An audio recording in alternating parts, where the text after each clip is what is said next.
야곱에서 이스라엘로 오늘 10번째 시간입니다. 야곱의 자기 세계의 확장과 하나님이 세워주시는 집. 야곱의 자기 세계 확장과 하나님이 세워주시는 집이란 제목으로 하나님 말씀 증거하도록 하겠습니다. 야곱이 사랑하는 여인 라헬을 아내로 얻기 위해서 7년을 봉사했었죠. 그런데 외삼촌 라반에게 속아서 라헬이 아니라 장녀 레아를 먼저 아내로 얻게 되었습니다. 사실 실질적으로 결혼을 한 사람은요 레아였어요. 이를 알게 되고 분노했던 야곱이 다시 라헬을 아내로 얻기 위해서 7년을 더 봉사해야 했습니다. 그러니까 장장 14년이라는 시간을 라반의 집에서 야곱이 종살이를 한 겁니다. 그렇게 14년이라는 세월이 흘렀습니다. 이제 그 값을 다 채운 거예요. 밧담 아람에 온 목적을 400% 아니 1500%라고 해야 되나요? 초과 달성했습니다. 목적을 초과 달성했어요. 아내를 얻으려고 왔는데 아내를 4명이나 얻었어요. 거기다가 그 아내들이 자식 낳기 경쟁을 하는 바람에 아들만 11명을 낳았습니다. 초대박이 난 거죠. 일가를 이뤘어요.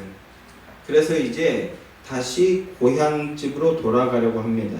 그게 30장 25절부터의 내용입니다. 우리가 다 읽진 않았습니다만 오늘 30장 25절부터 31장까지의 내용을 살피게 될 건데요. 그게 30장 25절부터의 내용입니다. 자, 30장 25절부터 28절까지 말씀 한번 함께 읽겠습니다. 30장 25절부터 28절입니다. 함께 시작.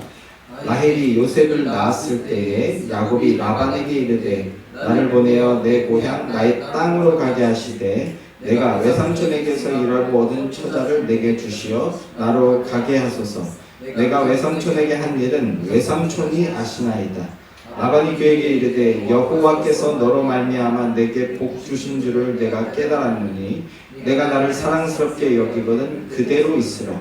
또 이르되 내 품삯을 정하라. 내가 그것을 주리라. 25절 말씀을 보니까요, 라헬에게서, 사랑하는 여인 라헬에게서 11번째 아들 요셉을 얻었습니다. 아마도 그것이 야곱의 인생의 전환점이 된 것 같습니다. 먼 타향으로 온 그 목적을 달성했고 초과 달성했으니까 이제 돌아가야겠다, 집으로 돌아가야 되겠다, 이런 생각을 하게 된 거죠. 그런데 한 가지 문제가 있습니다. 사실은 몇 가지 문제가 있는데 차후에 나누기로 하고, 인생이 누구나 문제가 단순하면 얼마나 어려움이 없겠습니까? 복잡다단합니다. 그런데 결정적으로 지금 야곱의 입장에서는 아주 크고 중요한 하나의 문제가 있습니다. 14년이라는 시간을 통해서 결혼도 하고 많은 자식도 얻었어요. 그런데 야곱이 가진 게 그게 전부라는 겁니다. 가족밖에 없다라는 거예요. 가정을 읽었는데 아무것도 가진 게 없다라는 겁니다. 매우 현실적인 고민이라고 할 수 있죠. 아무것도 없이 형 에서가 버티고 있는 집으로 돌아가느냐, 아니면 여기서 한번 모험을 하느냐, 모험을 해서 한 몫을 잡느냐, 선택의 기로에 서 있는 겁니다. 야곱의 밧단 아람에서의 삶은 초반에는 아내를 얻는 것에 온 힘을 다했어요. 이를 자기 세계의 확보라고 할 수 있습니다. 육신적인 관점으로 봤을 때 결혼은 나만의 세상, 나의 영역을, 나의 울타리를 만들어내는 거죠. 나의 나라를 만드는 겁니다. 이것은 타락한 인간의 본성적인 욕구라고 할 수 있습니다. 이제 후반기로 넘어가게 되는데요. 밧단 아람에서 그 후반기는 재산 모으기에 온 힘을 기울이고자 하는 겁니다. 가정을 이뤘으니까 안전하고 풍요로움을 제공해 줘야죠. 이건 마땅한 본분입니다. 그런데 영적인 구도로 봤을 때 이는 자기 세계의 확장이라고 할 수 있습니다. 그러면 어떻게 이렇게 볼 수 있는가? 오늘 우리가 읽었던 말씀이죠. 29절 30절 이 두 절 말씀 다시 한번 함께 읽겠습니다. 29절 30절 말씀 함께 시작. 야곱이 그에게 이르되 내가 어떻게 외삼촌을 섬겼는지 어떻게 외삼촌의 가축을 쳤는지 외삼촌이 아시나이다. 내가 오기 전에는 외삼촌의 소유가 적더니 번성하여 때를 이루었으니 내 말이 이르는 곳마다 여호와께서 외삼촌에게 복을 주셨나이다. 그러나 나는 언제나 내 집을 세우리까. 말씀을 보니까 야곱이 오기 전까지 라반의 집은 그냥 별 볼 일 없는 집이었던 것 같습니다. 그런데 야곱이 자기의 능력으로 분명히 어떤 카리스마나 매력이 있었던 것 같아요. 자기 능력으로 그 집을 일으킨 겁니다. 그러니까 큰 소리를 치게 되는 거죠. 그리고 한번 뒤를 걸어볼까? 모험을 해볼까 하는 자신감이 나오는 거죠. 그런데 라반도 그걸 인정하고 있어요. 여러분, 이런 아이러니가 재밌습니다. 오히려 세상이 그리고 복음서를 보면 귀신이 더 정확하게 말합니다. 뭐라고 말하고 있어요? 27절 말씀에 보면 여호와께서 너로 말미암아 내게 복 주신 것을 내가 깨달았다, 이렇게 말하고 있습니다. 여호와께서 너로 말미암아 내게 복 주신 것을 내가 깨달았나라고 라반도 인정을 하고 있어요. 14년을 고생을 해서 한 집안을 일으킨 겁니다. 그런데 야곱에게 남은 건 책임져야 될 식구 말고는 아무것도 없다라는 거예요. 죽기 살기로 고생했는데 죽 써서 개 줄 꼴만 된 것이다, 그런 마음인 거죠. 인간이라면 누구나 이런 생각을 안 할 수가 없습니다. 인간은 다 이런 생각합니다. 그래서 억울해할 만한 상황입니다. 그런데 그런 상황에서 야곱이 뭐라고 말하고 있는가? 나는 언제쯤 내 집을 세우리까? 라고 하고 있어요. 이게 문제인 겁니다. 내 집을 언제 세울 수 있습니까? 이렇게 반문하고 있어요. 여기서 내 집이 뭡니까? 야곱이 말하는 내 집은 자신이 주인으로 있는 것, 자기가 왕노릇하는 곳이란 뜻입니다. 스스로 왕된 자의 나라, 나의 세계를 언제 이룰 수 있냐? 이게 이 내면에 뭐가 있는 겁니까? 자기 세계가 이루어졌으니까 이 자기 세계의 확장을 지금 꿈꾸고 있는 거죠. 육신적인 관점으로 봤을 때 아내가 생겼다는 건 어떤 뜻입니까? 절대적인 내 편이 생겼다는 거예요. 절대적인 내 편. 힘의 확장이 이루어진 거죠. 혼자 있을 때는 생각하지 못하고 꿈꾸지 못하던 것들을 전적인 나의 편이 생길 때 우리는 그 힘으로 여기게 됩니다. 그래서 그 힘을 나의 힘으로 여겨서 힘의 확장이 이루어지는 겁니다.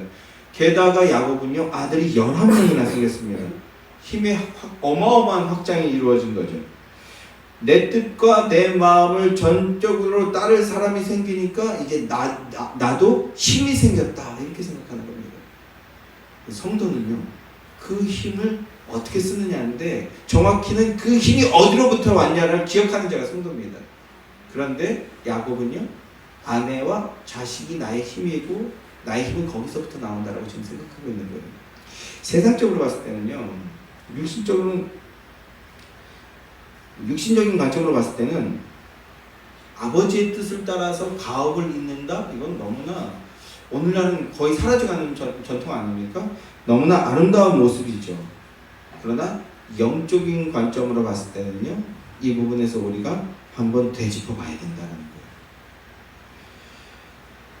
거예요. 야곱은 아내가 4명이나 생겼고, 속된 말로 마누라 생겼어요. 그리고 자식이 11명이 생겼습니다.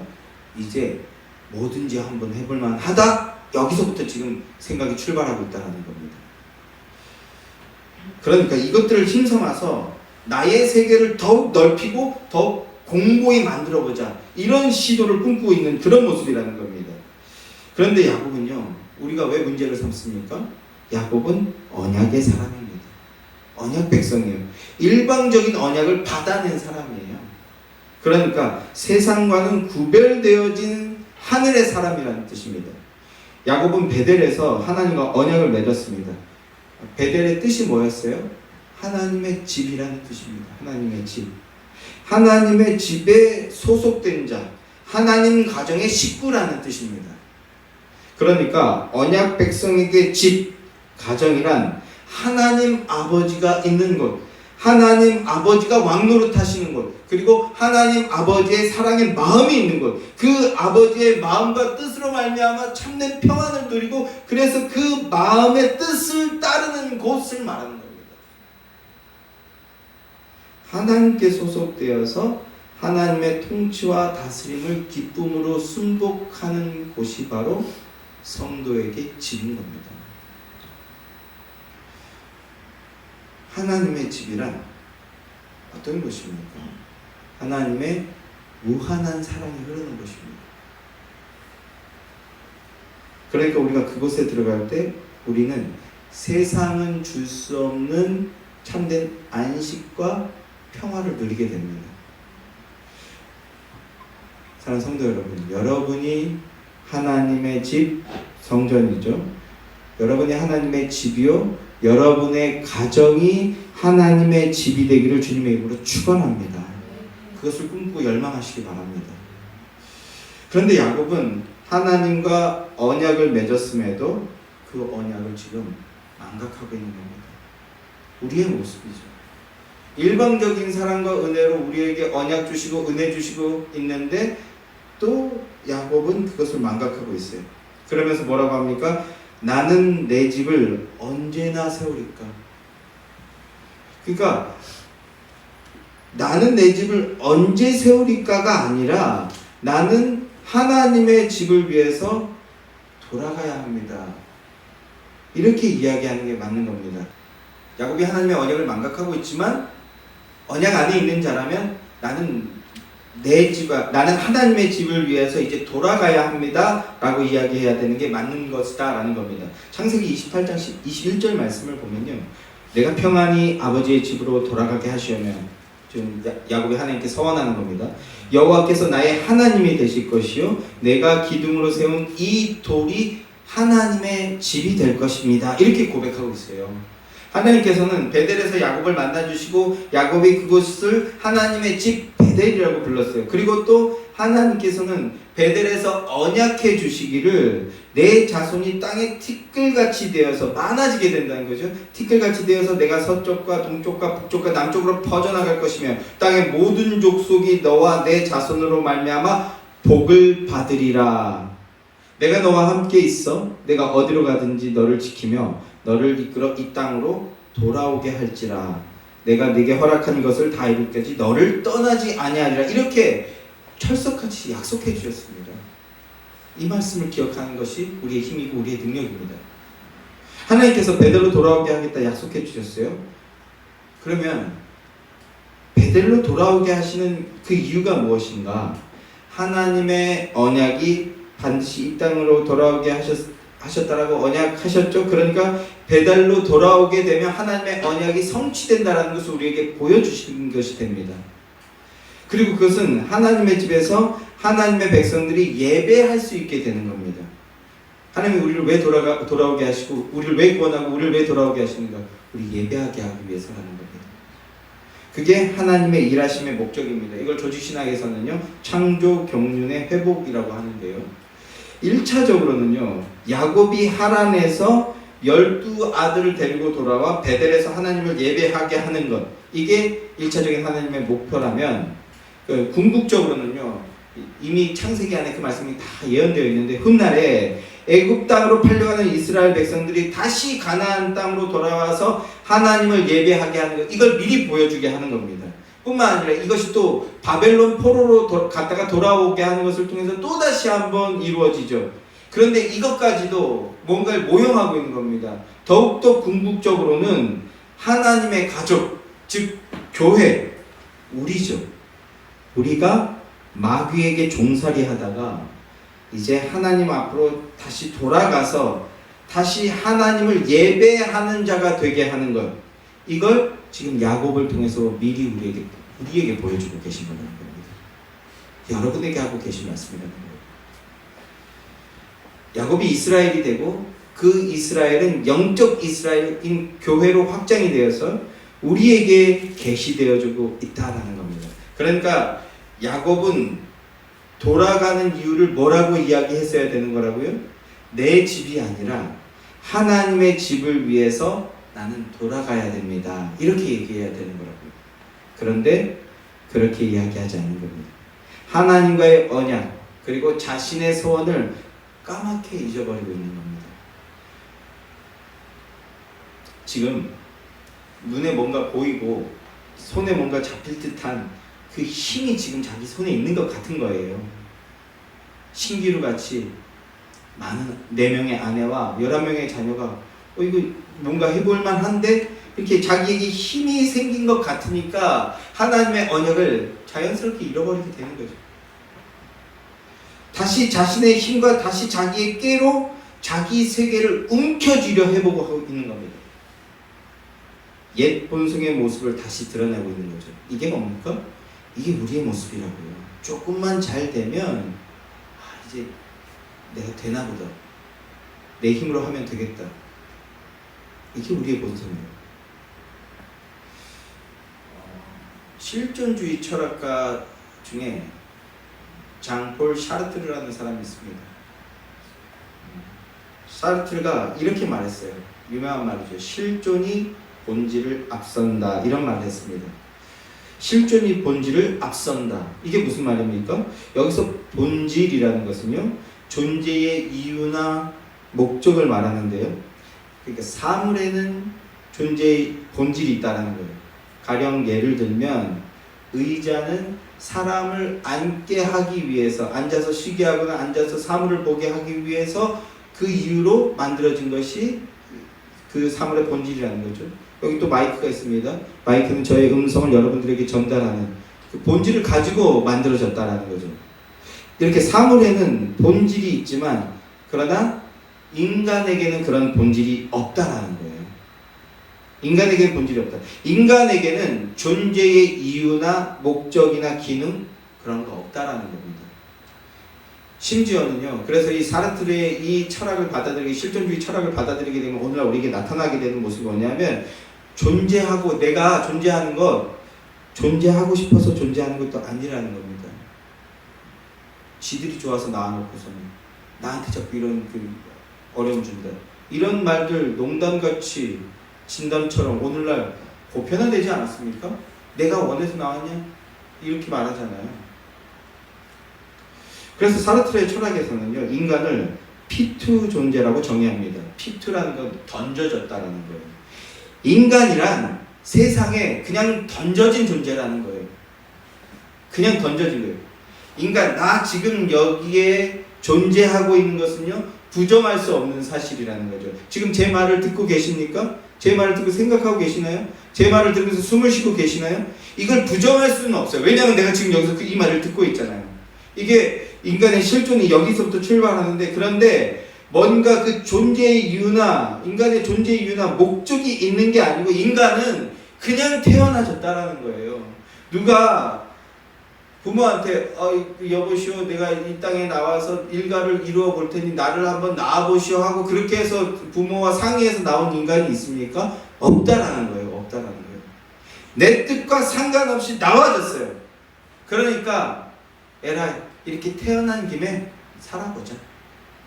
요즘 약간 그 유행어처럼 많이 쓰는 말이잖아요. 이게 이 사르트르의 실존주의 철학에서부터 기인된 말입니다. 태어난 김에 그래 한번 살아보자. 그 의도가 뭡니까? 내가 나를 책임지면서 살아가는 것. 그게 인생이라는 거예요. 여러분들 다 그런 생각을 하고 계셨다면 여러분들은 철학하고 계셨던 겁니다. 철학이 멀리 있는 게 아니에요. 그리고 우리가 우연히 그런 생각을 하게 된 게 아니라는 겁니다. 우연히 그런 생각을 하게 된 게 아니에요. 부패하고 타락한 인간들은 이런 말이 먼저 잘 와닿는 거죠. 이게 바로 나다. 이게 사르트르 철학이 내놓은 대답입니다. 그래서 사르트르는요, 인간은 자유를 선고받았다라고 합니다. 선고받았다는 건 형벌적 의미를 갖고 있잖아요. 그래서 법적 용어잖아요. 인간은 자유를 선고받았다. 그 인간은 자유다라는 거예요. 주어진 목적이나 기능 같은 거 없으니까, 그러니까 이 세상에 정답은 없어. 이게 철학자들이 내어놓은 대답입니다. 플라톤 철학부터 시작해서 아리스토텔레스의 형이상학론, 이게 거기에 대한 대답을 해서 19세기에 사르트르가 내놓은 건 그냥 던져진 거야. 우발적으로 떨어진 거야. 여기에 그 다윈의 진화론까지 던져지니까 거봐, 인간은 자꾸 진화해서 뭔가를 만들어 나가면 되는 그런 존재일 뿐이야.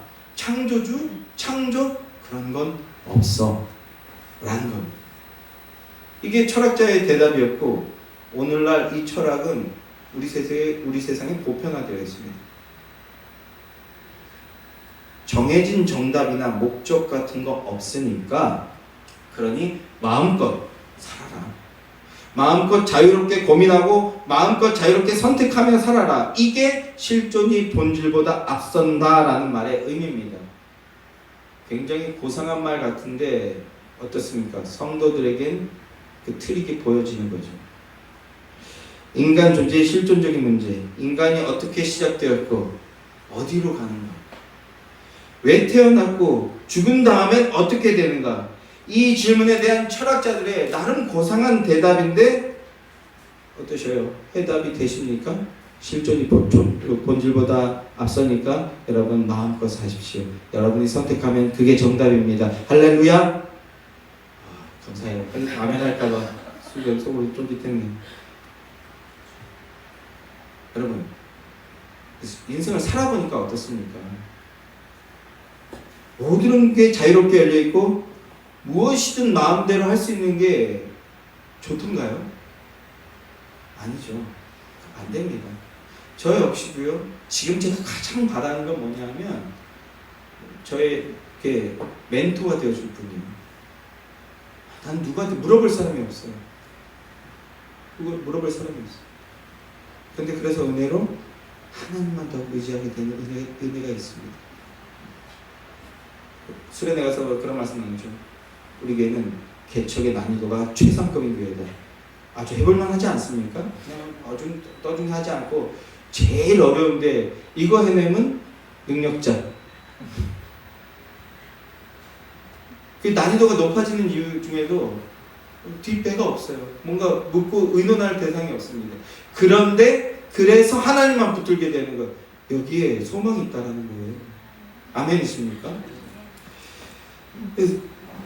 그런데 세상 사람들은요, 그런 거 다 부정하고 존재의 목적이나 이유 같은 거 없으니까 오늘 네가 좋은 대로 살아라.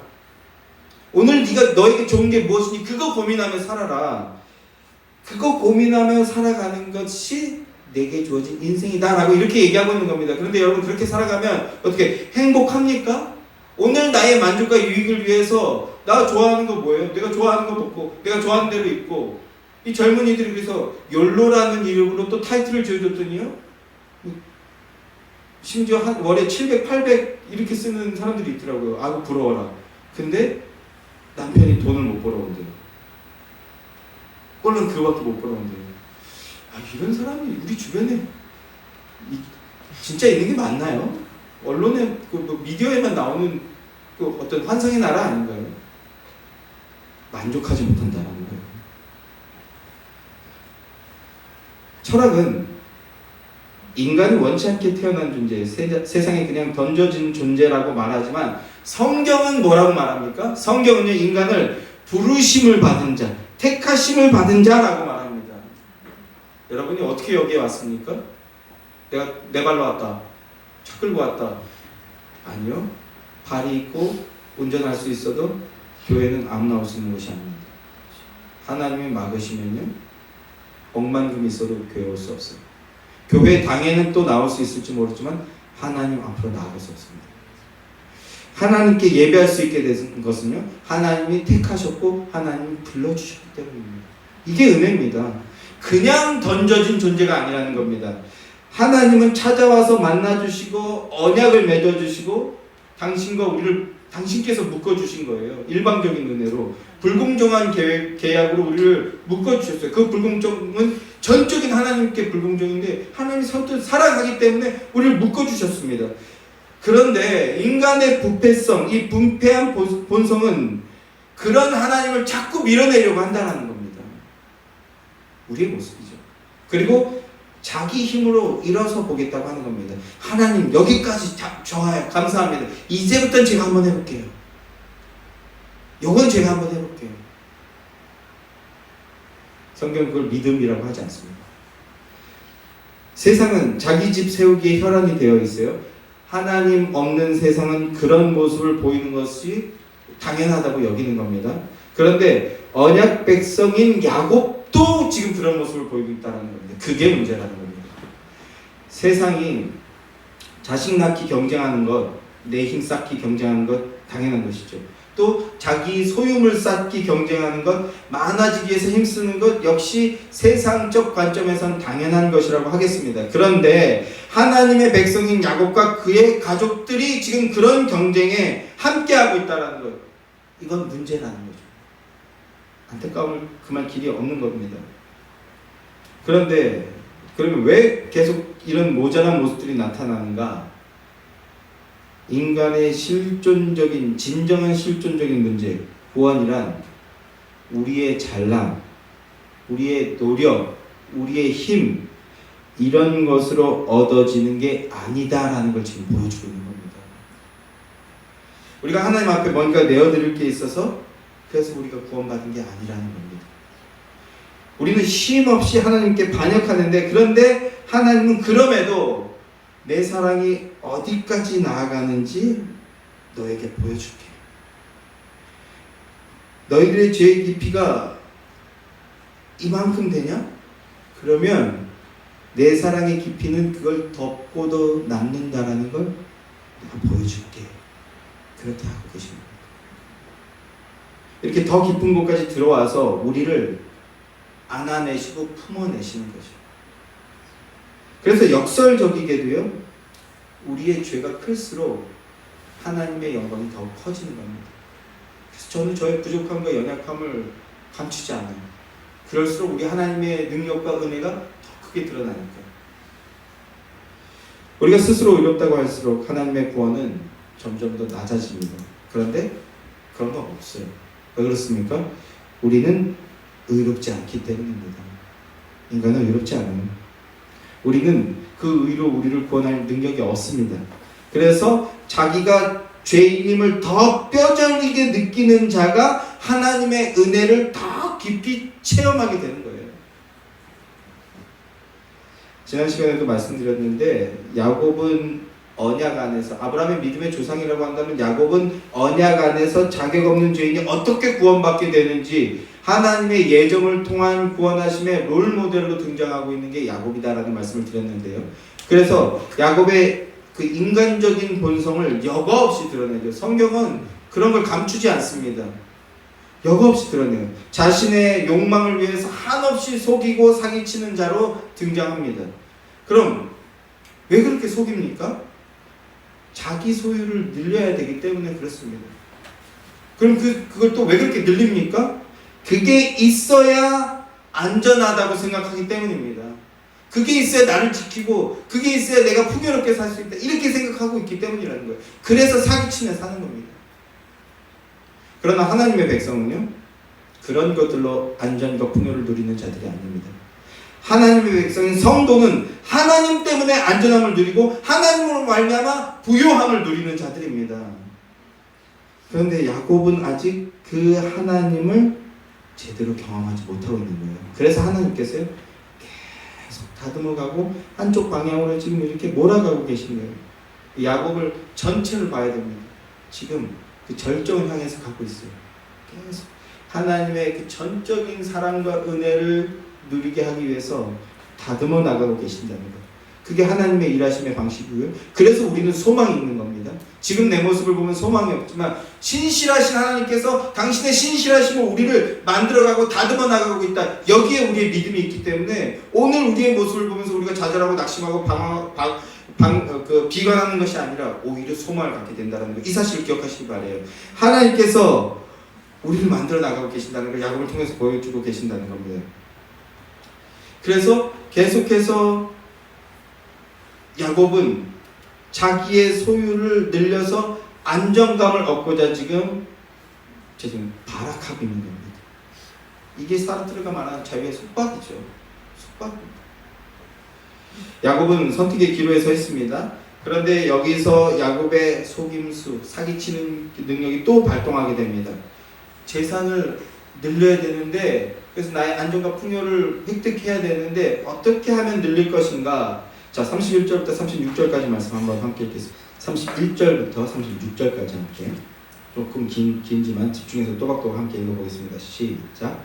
라반이 이르되 내가 무엇으로 내게 주랴? 야곱이 이르되 외삼촌께서 내게 아무것도 주시지 않아도 나를 위하여 이 일을 행하시면 내가 다시 외삼촌의 양떼를 먹이고 지키리이다.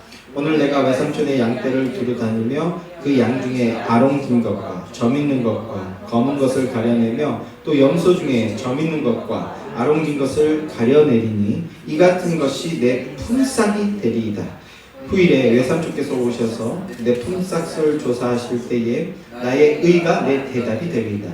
내게 혹시 염소 중 아롱지지 아니한 것이나 점이 없는 것이나 양 중에 검지 아니한 것이 있거든 다 도둑질한 것으로 인정하소서. 라반이 이르되 내가 네게 말한 대로 하리라 하고 그날에 그가 숫염소 중 얼룩무늬 있는 것과 점 있는 것을 가리고 암염소 중 흰 바탕에 아롱진 것과 점 있는 것을 가리고 양 중에 검은 것들을 가려 자기 아들들의 손에 맡기고 자기와 야곱의 사이를 사흘길을 뜨게 하였고 야곱은 양떼를 치니라.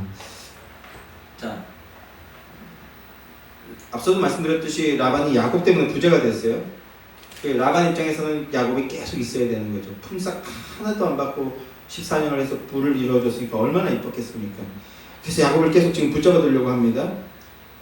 그래야 자기의 소유를 더 늘릴 수 있으니까요. 그래서 떠난다고 얘기를 하니까 왜 그래? 그럼 네가 한번 네 품삯을 줄 테니 네가 정해봐라. 이렇게 제안을 하는 겁니다. 야곱도 이 점을 알고 있죠. 내가 떠나면 당신이 곤란할 거다. 이걸 알고 있어요. 그래서 뒤를 거는 건데, 그래서 여기서 꾀를 부립니다. 또 야곱이 야곱하는 겁니다. 자, 라반의 재물 중에 양 치는데 양과 염소 중에서 하얀 것과 좋은 거죠. 그리고 얼룩지고 아롱지고 그 점 있고 그 좀 이렇게 하자가 있는 것들, 이걸 구분해서 지금부터 해서 만약에 하얗고 상태가 좋은 건 삼촌 거로 하시고 이제부터 나오는 것 중에 아롱지고 점 있고 이런 하자가 있는 건 제 걸로 하겠습니다. 이렇게 이야기하고 있는 겁니다. 지금 동상이몽, 서로를 이용해 먹을 좋은 기회라고 생각하고 있는 거죠. 이 말을 듣는 라반이 어떻게 했습니까? 호호 바보 이러면서 속으로 쾌재를 부르지 않았을까요? 어떻게 얼룩진 게 이렇게 비율을 봐도 지금 안 나오는데 그게 네 마음대로 나오겠냐? 이런 생각을 했던 것 같습니다. 오늘날의 과학적인 사고가 아니라도 저 바보가 지금 머리가 어떻게 된 것 같다 그러면서 야 그래도 조카야 그건 아닌 것 같아. 아니지 야서방 사회니까 그건 좀 아닌 것 같아. 이렇게 얘기하는 게 아니라 그래라 이렇게 얘기하고 있습니다. 이게 세상의 모습이죠. 세상의 모습이죠.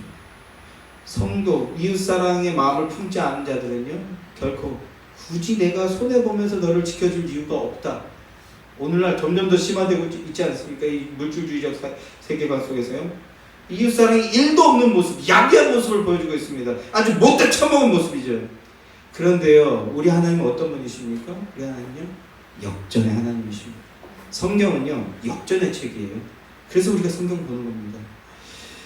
이제 지금 속으로는 이 바보가 드디어 미쳐서 사고를 치는구나 라고 생각하고 있겠지만 제대로 된통 당하게 됩니다.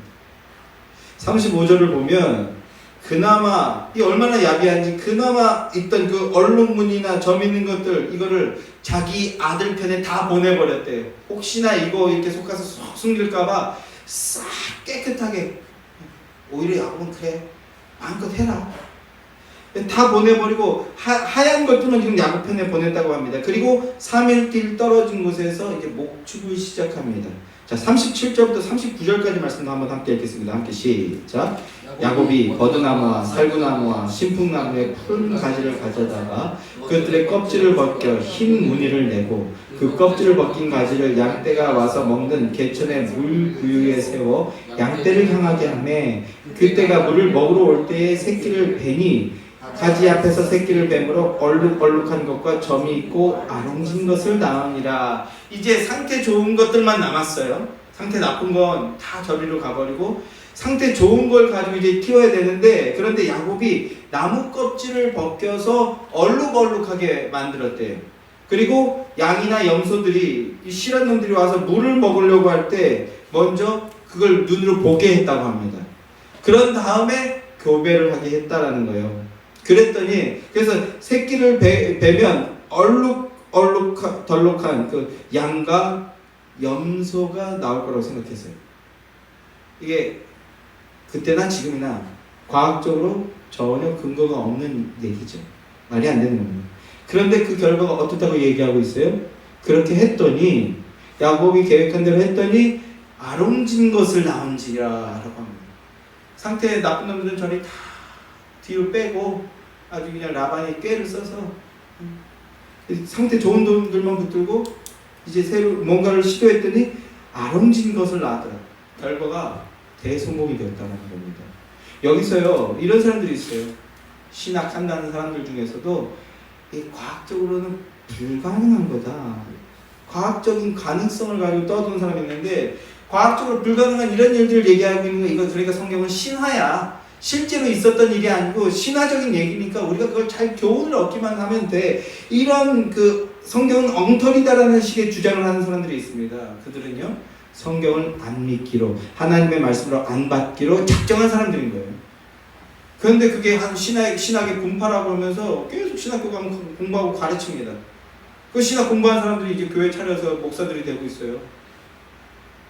이게 오늘날 한국교회의 그 심각한 문제죠. 지금 성경이요, 유전공학이냐 이런 거 얘기하는 게 아닙니다. 뭐 신기한 마술 같은 거 그런 거 얘기하는 게 아닙니다. 뭘 말하고 있습니까? 섭리의 하나님의 사랑의 역사하심이 있다라는 거예요. 인격적인 사랑을 하시는 분입니다. 그 인격은 뭡니까? 자기 주체성이에요. 네가 원하는 대로 해봐. 그 원하는 대로 했을 때 진정한 사랑이 하나님이기 때문에 돌아올 것을 하나님 믿고 무한한 사랑으로 사랑해주고 계신 겁니다. 야곱의 모습이에요. 그게 바로 결국은 돌아오게 될 거야 라는 걸 믿고 하나님이 우리를 믿고 계신 거죠. 그리고 사랑을 베풀어 주신 거예요. 너 그렇게 하면 쫄딱 망하게 둘 수 없는 거예요. 결국은 이게 자기를 못 살린다는 걸 나중에 배우거든요. 근데 한번 해봐 라고 도와주고 계신 겁니다. 창조하신 이께서 끝까지 책임지는 그 사랑이 야곱의 뒤에 있는 겁니다. 그건 못 보고 이게 과학적으로 가능하냐, 그러니까 성경은 결국 신화지, 이런 얘기나 하고 있는 것은요, 하나님을 모르는 겁니다. 하나님의 사랑이 야곱의 뒤에서 역사하고 있었다는 거예요. 자, 40절부터 43절까지 말씀 한번 보겠습니다. 함께 시작. 야곱이 새끼 양을 구분하고 그 얼룩무늬와 검은 빛 있는 것을 야곱이 마주보게 하며 자기 양을 따로 두어 라반의 양과 섞이지 않게 하며 튼튼한 양이 새끼 뵐 때에는 야곱이 개천에다가 양떼의 눈앞에 그 가지를 두어 양이 그 가지 곁에 새끼를 베게 하고 약한 양이면 그 가지를 두지 아니하니 그렇게 함으로 약한 것은 라반의 것이 되고 튼튼한 것은 야곱의 것이 된지라. 이에 그 사람이 매우 번창하여 양떼와 노비와 낙타와 나귀가 많았더라. 31절 지금 자기 꾀로 이것저것 막 해보고 있는 거예요. 하나님 보시기에 얼마나 귀여울까요? 너무나 가짜나서. 그래서 오히려 그 사랑스러울 때 있죠. 아기가 정말 되도 않는 짓 하는데 그게 사랑스러울 때 있잖아요. 어렸을 때 그 사랑의 모습. 하나님께서 한번 해봐. 내가 도와줄 테니까 네 마음대로 해봐라. 근데 너 그거는 너 구원 못 받아 라고 하고 계신 겁니다. 31장 9절 이하의 말씀을 보면 이런 말씀이 나옵니다. 야곱이 하나님이 꿈을 통해서 보여주신 것을 자기 아내들에게 이야기하는 내용인데요. 하나님이 이같이 그대들의 아버지의 가축을 빼앗아 내게 주셨느니라. 그 양떼가 새끼 뵐 때 내가 꿈에 눈을 보니 양떼를 탄 순양은 다 얼룩무늬가 있는 것과 점 있는 것과 아롱진 것이었더라. 이렇게 꿈에서 보니까 얼룩진 것과 얼룩 없는 것을 함께 교배하고 있었어요. 그리고 꿈에 하나님의 사자가 내게 말씀하시기를 야곱아 하기로 내가 대답하게 여기 있나이다 하매 이르시되 내 눈을 들어보라. 양떼를 탄 순양은 다 얼룩무늬가 있는 것 점 있는 것 아롱진 것이니라. 라반이 내게 행한 것을 내가 보았노라. 나는 베델의 하나님이라. 내가 거기서 기둥에 기름을 붓고 거기서 내가 서원하였으니 야곱은 지금 까먹고 있었어요. 20년 동안. 그런데 하나님께서는 까먹지 않으신다는 겁니다. 이게 우리에게 소망입니다. 지금 일어나 이곳을 떠나 내 출생지로 돌아가라 하셨느니라. 이렇게 얘기를 하고 있어요. 그러니까 하나님이 꿈에 보여주셨다라는 거예요. 네가 한 것 같지만 내가 한 거야. 왜 한 줄 알아? 네가 세상에서 네가 가족이라고 여겼던 그 라반에게서 고통받는 거 내가 다 보고 있었어. 내가 다 알고 있었어. 이렇게 말씀해 주고 계신 겁니다. 야곱이 인생 최대의 모험을 걸었어요. 그런데 그 모험이 대성공을 거두게 된 것은 처음에는 자기 힘과 자기 지혜로 한번 해보겠다고 호기를 부렸지만 이건 불가능한 일이었습니다. 안 되는 거였어요. 그런데 그 불가능한 일이 어떻게 이루어졌습니까? 그 뒤에 하나님께서 계셨다는 겁니다. 하나님은 베델의 언약을 야곱은 베델에서의 언약을 새까맣게 잊고 있었어요. 그러나 하나님은 당신의 언약과 당신의 택한 백성을 절대 잊지 않고 절대 놓치지 않고 절대 포기하지 않으신다는 겁니다. 그 은혜의 역사가 지금 오늘 우리에게도 이루어지고 있다는 것이죠. 성도 여러분, 이 말씀을 보고 이제 믿음으로 들어 하늘을 보게 되시기 소망합니다. 뭐냐 하면 우리가 무언가 잘 되었다면 그건 우리가 뭔가 잘나서 된 게 아니라 그 뒷병에 뭐가 있었다라는 겁니까? 하나님이 함께 계셨기 때문이라는 겁니다. 믿음 가진 자는 이걸 보게 되는 거죠. 그래서 하나님만 높이는 고백하게 되는 겁니다. 야곱이 자신의 인생이 버려졌다고 생각했을 때 그리고 자기 힘으로 자신의 세계를 지키고 보호해야 된다는 그 두려움에 있을 때 피투된 존재라고 여기면서 전전긍긍하고 있을 때 그때 이게 실존주의잖아요. 그때도 하나님 함께 계셨다는 거예요. 버려지지 않았다는 겁니다. 꿈을 통해서 말씀해 주셨어요. 버려지지 않았다는 것은 하나님이 개입하여 주심으로 살아났다는 것을 또 한 번 경험하고 있는 겁니다. 또 한 번 경험. 그런데 여러분 아직도 안 됐어요. 그 야곱의 견고한 그 자기 세계라는 그 돌덩어리 같은 그 마음이 아직도 안 무너졌어요. 이거 무너지는 게 이제 생명의 시작인데 아직도 남아 있어요. 그래서 그런데 하나님은 포기하지 않고 계속 해나가십니다. 이 말씀에서 기억할 것은요.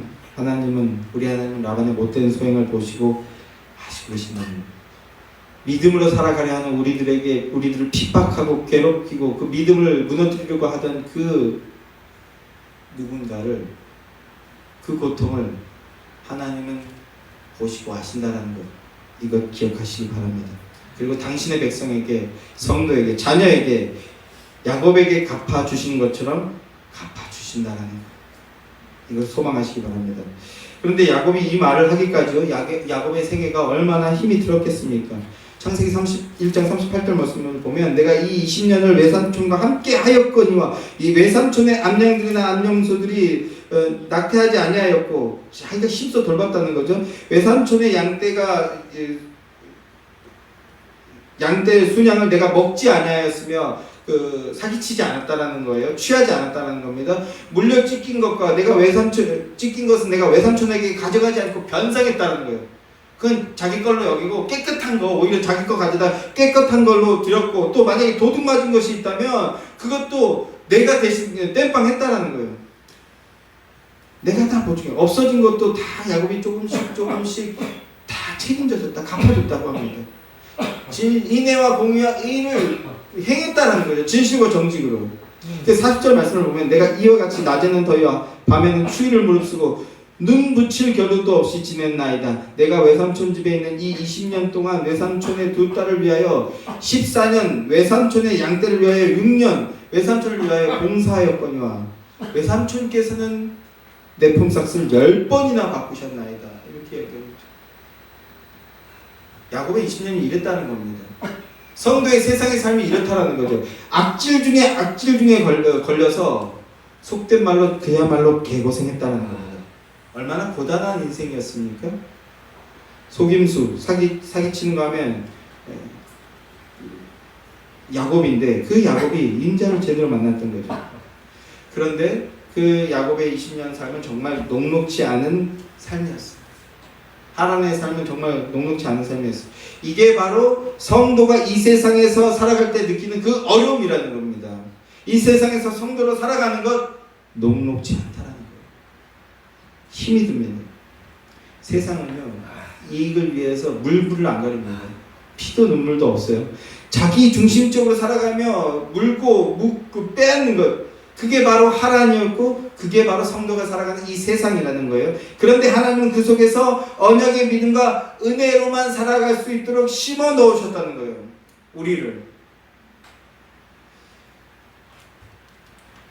하나님이 성도를 이런 시련과 환난 속에 두신 이유가 그러면 뭘까요?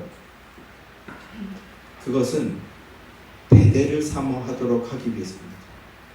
우리에게 환난을 주시는 이유가 본향을 사모하도록 하기 위해서라는 겁니다.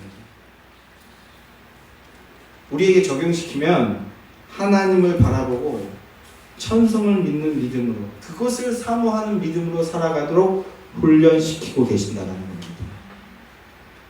여기는 우리가 살 곳이 아닙니다. 우리가 힘으로 세상 사람들보다 더 세상 사람들 믿음이 있다 하면서도 더 세상 사람 살아서 영광을 한번 누려보겠다고 하지만, 그런데 이후에 그 성경의 인물들은요, 그게 아니야. 우리는 여기서 살 자들이 아니라 떠나야 될 자들이야 라는 걸 말씀하고 있다는 거예요. 주님이 오셔서 영원한 안식을 누리게 하고 본향을 생각하게 하는 것, 땅의 것이 아니라 위의 것을 생각하게 하는 것, 이것이 하나님이 우리에게 시련을 주시는 이유와 목적이라는 겁니다. 스스로의 힘을 의지하며 그 마음을 다 뺏어버리고, 스스로의 힘만 의지하며 살아가던 그 마음을 다 뺏어버리고 하나님만 의지하도록 만드는 것, 그게 하나님의 목적이라는 겁니다. 그래서 11장 16절 말씀, 그들은 이제는 더 나은 본향을 사모하니 곧 하늘에 있는 것이니라. 또 신명기 8장 2절 말씀, 내 하나님 여호와께서 이 40년 동안 내게 광야길을 걷게 하신 것을 기억하라. 이는 너를 낮추시며 너를 시험하사 내 마음이 어떠한지 그 명령을 지키는지 지키지 아니하는지 알게 하려 하심이라 라고 합니다. 하나님이 우리를 낮추시려고 한다는 거죠. 하나님의 법 가운데 살 수 있도록 하기 위해서, 은혜를 따라 살 수 있도록 하기 위해서, 그래서 우리에게 시련을 주시며 우리를 낮추신다는 거예요. 낮추실 때 버티지 마십시오. 낮아지십시오. 하나님 의지하십시오. 그게 생명의 능력이 나온다는 거예요.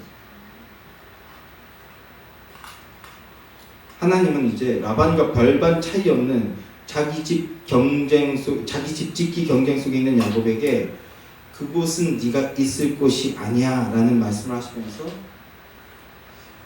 그의 삶에 고난과 박해를 허락하십니다. 우리는 이런 하나님의 말씀 속에서 어떤 믿음 고백의 자세를 취해야 되겠습니까? 하나님, 이제 나의 집 건축하기, 나의 세계, 나의 영역 만들어서 나의 왕국 만들기, 이 나의 세계에 대한 이 욕망은 이제 버리고 하나님 집으로 돌아가겠습니다. 그것이 나의 본향임을 내가 믿습니다. 이 믿음 고백이 나오셔야 된다는 겁니다. 이렇게 세상에서 나의 자존심을 떼어버리고 하나님만 나의 힘으로 여기면서 살라고 허락해 주신 겁니다. 성도는 그러한 자세로 살아가는 자들이 바로 성도입니다. 인간은 세상에 버려진 존재들이 아닙니다. 정해진 답이 없는 게 아닙니다. 답을 찾아 혼자 헤매야 되는 존재도 아닙니다. 답이 없다 이렇게 여기며 세상 속에서 헤매고 다닐 때도 우리를 만드신 창조주 하나님은 우리를 잊지 않고 함께 하셨다는 거예요. 하나님을 잊고 방황하며 내 마음대로 살 때도 하나님께서는 야곱과 늘 함께 하셨고 우리와도 함께 하고 계신다는 거예요. 이 복된 사실 기억하시길 바랍니다. 사랑하는 성도 여러분, 오늘 이 시간 여러분들이 여러분의 마음에 이 주님의 말씀을 새겼으면 좋겠습니다. 그런즉 너희는 먼저 그의 나라와 그의 의를 구하라. 그리하면 이 모든 것을 너희에게 더하시리라. 너는 하나님의 나라와 하나님의 의를 위해서 살아가라. 그러면 내가 내 삶에 필요한 것들 내가 알아서 다 때 되면 채워준다. 이 말씀인 겁니다. 우리 인생 속에서 나, 내 힘, 내 의, 내 나라 이것들이 삭제당하고 하나님이 세워주시는 집 안에 거하는 것이 복임을 믿는 자들이 되시길 소망합니다. 하나님의 집 뭡니까? 예수 그리스도죠. 예수 그리스도 안에 거하는 그것이 가장 큰 힘이고 가장 큰 안전이고 가장 큰 복이라는 것을 믿는 믿음 가진 자들 되길 소망합니다. 그 믿음으로 감사하며 예수의 길을 따르는 복된 자들 되시기를 주님의 이름으로 축원합니다. 기도하겠습니다.